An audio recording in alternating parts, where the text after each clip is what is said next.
God. Hi, everyone. Thank you for joining me today as well. I really appreciate your time. And please, please, please do endeavor to like and share this video with your liked ones to benefit from what we're going to be discussing. I have with me here today a very good friend and a one-time student and one of the brilliant ones per se. I could remember one thing about this guy that I have with me here today. During the course of our training, he personally speak with me that, boss, I can't afford that camera, it's too expensive. And I'm like, come on, guy, just take your time. You're gonna get the camera before you leave. And today he has won, series of awards for himself by being determined. Please welcome with me today Omoregie Osakpolor. Sorry for the pronunciation. Hi, Osakpolor. Omoregie. Please jump in and let's keep it peaceful. Can you Hi, please introduce nice yourself to to be the here. audience? My name is Omoregie Osakpolor. A filmmaker. I'm a photographer. I'll just call myself a storyteller. That's basically like what I do. And um, my work, I do documentary most especially. My work is focused on social justice and culture. And I think that's basically it. I started from photography, documentary photography, and then at some point I branched into filmmaking, and I'm currently expanding my storytelling tools now. And I started exploring extended reality technology to tell stories, and I'm currently working on my first virtual reality animation. And so that's basically it. I'm a storyteller, and for me, any tool to tell the story I want. If a particular tool is what I feel would communicate that idea better, and I go for it. So yeah, nice to be here. Amazing, amazing, amazing. I'm so happy for you, guy. You're doing really wonderfully well for yourself, and I believe this is just the beginning. This is just the beginning because it's obvious that you are determined. And just to go into our discussion today without taking much of our time, because as you well know, I told you it's going to be like 10 to 15 minute discussion. And what we just want to achieve is, I'm sure, I don't know if you've noticed this as well, the rate of depression in Nigeria, everywhere in the world these days, becoming really alarming, and I believe someone to take responsibility and motivate people, encourage people that this is not the end of the world. They just don't need to give up. They just need to believe in themselves. But when you tell this to people, people don't believe in you. They'll be like, okay, because you are making it now, that's why you think it's possible. But what I want to do is to use other people's story to convince people that it's actually possible. Most of the people that you see today that are millionaires, billionaires, that are doing well for themselves today, they've been through one or two challenges. So I will appreciate it if you can just share one of your low, very low moments with the audience when you were really down and how you felt then and how do you manage to survive that period of time? Over to you. Okay, I think if there is one thing that I know when you choose to do like when you choose to be a photographer in Nigeria, this part of the world, and you are from a not like you're not really from that background where you have rich uncles, rich parents, and rich aunties to basically um like fund this new career of yours. You know, it takes it takes a whole lot to basically come out of it. Like it takes a whole lot, and for me, it has been like a very crazy journey, like leaving school and learning photography from you. And after that, not wanting to do something or another thing and saying, okay, I want to do photography, but I just don't want to do photography. I want to do documentary photography, which was something that is actually like in Nigeria. If you want to like, you're starting photography, many young photographers starting photography never thought about, oh, it's documentary they want to do because you really don't know like how you gonna make money from it? You really don't know. That's fact. Yeah, you don't know how you're gonna make money from it because you really want to do the ones you know that, okay, this is actually what is popular and this is what you think you can. This can actually give you money if you shoot weddings, you shoot fashion and all that. And yeah, I was saying I didn't want to do any of those, and I wanted to do documentary because that was what I felt. Because and I was broke, really broke, because I left service with 10,000 naira, and like he used to give me money. I remember. Yeah. When you took me out you invite me over, they give me some money and stuff like that. I remember then. So I remember the last time we actually was at Ikeja. He took me to somewhere around the one industrial instead of Ikeja, and when leaving, he gave me some money and all that. So that was actually that period, doing all that stuff just to just to hold body and soul together. But then knowing that I want to do documentary, and that I continued like that for like a long time, like just being passionate, creating the stories I wanted to create, even while I was broke, and then I started reaching out to people that I wanted to be like, to be people I was aspiring to be like, and over time they saw my work and they drew me close, like they became my mentors, and I became so close to them. And one thing that one of them would always tell me back then is, he said, Omoregie, in this thing of ours, all right, everybody, especially when you are not from a rich background, we would all go through the wilderness. It is compulsory. It is compulsory you go through it, all right? And it is your time now. He was telling you, this is your time. You're going through it right now. As long as you're working, as long as you're developing yourself and you are working, you would go through this wilderness and be grateful for that you went through it. So one thing that he kept hammering was the fact that I need to work. You won't say that because this thing is happening to you and you won't work, even though you don't know where the work is going to end up. But then you must do it, because in the end, it is that work that will take you away from that wilderness and take you to where you want to be. So he kept telling me that at some point, just like what you said earlier about when some of these big boys, people you want to, and they're telling you, go and work, you'll be like, Baba, you want me? Like, come on, just give me this thing. Sometimes when he was telling me those things, it felt like. Let me cut you short, because we don't have much time. Okay. The first time you told me you're going into documentary, photography, I was like, what's this guy up to?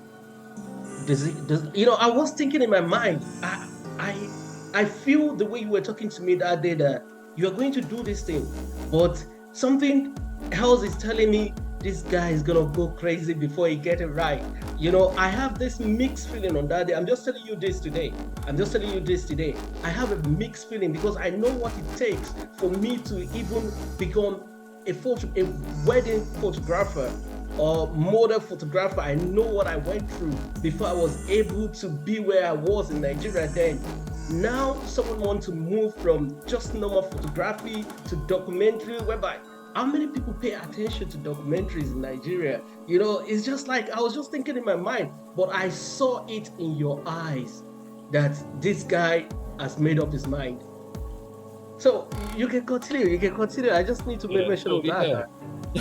Yeah. So I did that too, and I remember like one encounter that we had. So I think sometime it was, far back, it was sometime in 2020 or so. Because we were documenting, it was commissioned by NCDC and it brought me on board. So we were commissioned together by NCDC to document frontline workers during the lockdown. So we were working together. We're traveling across the southwestern states, documenting frontline workers and patients, of the COVID-19 patients during when everywhere was in lockdown in Nigeria back then. So we got licensed to basically move about. So the day the first Nigerians that were evacuated from abroad, the first plane that brought them to Nigeria, we were there that night to document their arrival at MM1 International Airport in Lagos. So when we got there, that was my first time. That was my first time of getting to that departure. They like if you're traveling like that's the first time My they said that. God. Yeah, Yeah, this was the yeah. first time, And right? he told me, and he said, Omoregie, I'm talking about Andre Sebo. You know, I've had many amazing mentors that have actually like that have been there all through it. Because that's actually one thing that I'm going to talk about later. But I've been having the kind like having been with the kind of with the right people to basically guide you through it when you're going through your wilderness. Yeah. The right So then, people. so Andre Sebo told me one thing. I was like, I wonder, have you been? He asked me a question. He asked if I'd been to that part of the airport before. Like, sir, this is strange to me. I've never been here before. Like, which are they find coming? Like, because basically, you know, you can't even get there if you're not traveling. You know, so I was like, I've never been there before. Like, you are. He said, you're almost there. Like, you're practically. Like you're walking, of course. Like I always say, you're walking. You're almost there. Don't worry. Like I was like, you're almost there. So it's actually you go tire. He used the word you go tire. You know, and yeah, it's just barely like 2 years after I said that, I like this is gonna be my like I think fourth or fifth country within a space of 8 months, a space of let's say a space of about 7 months now, and all picture because of course I think I've sent a message to you either by LinkedIn or oh by okay. Instagram congratulating you. It's more than 3 times. I'm sure yeah, I'm yeah, sure yeah, I've done that more than three yeah, times. I just saw the wind yeah, coming phew, phew, from right and left. I'm yeah, like, yeah, that's it. That's the spirit. Amazing. yeah. Can you just tell us Yeah. one of your win and what you think is the quality that you had then that got you to that point? I would say Maybe that, you your know, biggest like, win. okay, I think my biggest win is the fact that I actually like have my time to myself right now, and that I can actually I can decide to say, okay, I don't think I want this job, I want this one, and I think that's my biggest win, and the fact that I choose when to go out in Lagos right now because I can tell you this is one of the reasons I swore that I was going to do photography no matter what was my encounter one time like that when I was 7 in Lagos. One of those days when I was 7 in Lagos back then when I was still training with you. This particular day that, because I was living in Akuti and I was 7 in Lekki. Exactly. And every morning it was crazy. So on this particular day that I will never forget in my life, I was at Marina around 5:30 a.m. Like I got to Marina 5:30 a.m. You know, I didn't actually sleep. I didn't sleep because you can't sleep. You know, so then while I was standing there walking towards where the staff bus was at Marina that would take us to Lekki, I saw some men running after. You see these long trucks that convey workers, these construction workers from the solar bus stop to the site where they're working back then around Ekpe axis. Yeah. And I saw this person 5:30 a.m. This man was running after that kind of life. And you know that they are like, in this life, I was looking at like in this life, and I told myself, in this life, I will never be part of this rat race. Never. I'm going to have a choice. I'm going to make decisions on my own. So that was why all the time I was going through when I was like, I'm going to do this. Instead of I make this thing as a photographer, all right? Or let me just live my life like that. Wow. You know, I'll say that like that I can actually now decide to like say, okay, I don't think I have my time around Lagos right now. That is actually like one of my biggest, what I would say like my biggest win. Aside the fact that okay, I made works and been nominated for awards and all that. Yeah, that's actually my biggest win. And recently, the work that I did with Al Jazeera in Nigeria was shortlisted, were nominated rather for the Emmys. Though we didn't win the category, but we were nominated. And for me, that's to be nominated. Wow. Yeah, we're nominated for the Emmys, and that was like an interactive category, and that was really, really beautiful. I worked as the videographer in Nigeria, and my friend Eboluwa worked as a photographer, and so we did. It was a 3-city production.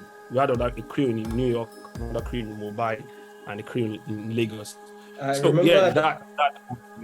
Okay, the charity work you did for the pensioners, it's like amazing as well. You saw these people that they are they are being overlooked, they are being denied of their right, and you took the responsibility upon yourself and you just did it. Sometimes I'm just like, this guy is crazy. what Yeah. what keeps you going? You need to tell me. I I, want to know what keeps you okay, going. Is it for me, that issue, the morning that you saw that man running after no, the lorry? You're no, like, no, this is no, not gonna be me. no, I, if there's one thing that I need to tell myself is the fact that yesterday I think I posted it on my status yesterday, like photography, like film, like this this art thing for me is not just a career. Like I see it as more, it's more of a calling. Hmm. You know, yeah, it's a calling for me. It's not a career. Yeah. So I don't just treat it like, oh, it's some sort of thing that we're going to make money and all that. You know, long ago I knew I was never going to be broke. Like I knew that. See, I'm never going to be broke. Do you understand? But then I wouldn't let profit drive my motive, like be the reason why I'm doing a particular thing. All Can right. you But repeat I that? know Can you repeat that, please? Can you repeat I that? won't let profit Yeah. drive my motive for doing One whatever it minute. is that I'm doing. 1 minute. 1 minute. Please, for you that you are listening to us tonight, I need you to get this right and get it right. Without getting this point, I don't see where you're going, because money shouldn't be the drive. The passion, the love you have for this, whatever you're doing, should be the thing that will drive you forward. And don't forget, the basic problem a man have is that they are doing nothing to stop their basic problem. I'll repeat that. The basic problem a man have is that they are doing nothing to stop their basic problem. Look at his story. He paid his due, and now is in Nigeria and is paid in dollars. Oh my God, you're a big boy now, right? So for us to No, round up I'm not. tonight, we've spent almost 15 minutes already, because I just enjoy this talk. We can keep going. But for us to round up very quickly, I want you to look into the camera and tell one person outside there that they are not alone in your whole world, and encourage them not to give up on what you do. Uh, okay. The thing is, in life, there are basically going to be challenges. I know that this sounds like it's going to sound like cliche, like yeah, you know. And I'm not the motivational speaker, like you know. And so I'm basically going to say that no matter where you are right now in your career and what you do, pains are part of man. And one thing I will encourage you to do is just hold on, all right? You know you're going to walk through this wilderness. Have a picture of where you are going in your mind. Visualize it. Constantly hold on to it. And while you're going through that wilderness, have that picture of where you're going in your mind. Hold it and hold on to it. And yeah, reach out to people. That's actually because if you don't reach out, you won't know that others are actually going through the same thing that you're going through. So reach out to people. Don't die in silence. When Don't you do it reach out, alone. let them laugh at you. If they laugh at you, it's going to be temporary. Reach out to one person. If that one laughs at you, reach out to that person. Everybody will never be the same. And yeah, hold on to that dream that you have in your mind. Go to that wilderness, and I wish you the very best.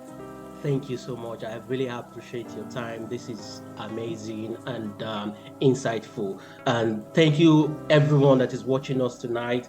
We really appreciate it. I'm not sure when you are going to be watching this video. It could be night, it could be morning, it could be afternoon. But regardless of the time, the message is still the same. You have to be patient.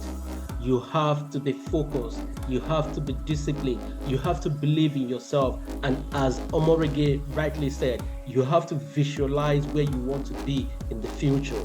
You know, now everything is not the way you want it, but you have to see where you are going. And don't forget, reach out to people. We all need help. I've reached out to so many people at a point in time in my life, and as he has rightly mentioned, he has reached out to so many people as well. One of my mentors will be joining me in this program. I think she will be the next person that I will be interviewing, and you will listen to what she's going to be saying as well. So I want to urge you people, don't give up. Regardless of the situation, you lost your job, you lost a family member, I don't know what you're going through. Just keep calm, and think about what you want in life. Then put up a plan to get to where you're going. It's not going to be easy. If anybody tells you it's going to be easy, I'm telling you tonight, it's a lie. It's not definitely going to be easy. You just have to pay the price to get what you want. I wish you all the best and all the very best. Thank you so much, my brother, for joining us tonight. I really appreciate this. I hope I'm still going to have you on this program one of these days. I'll be really happy to have you again. Thank you, and do have a great night. Bye for now.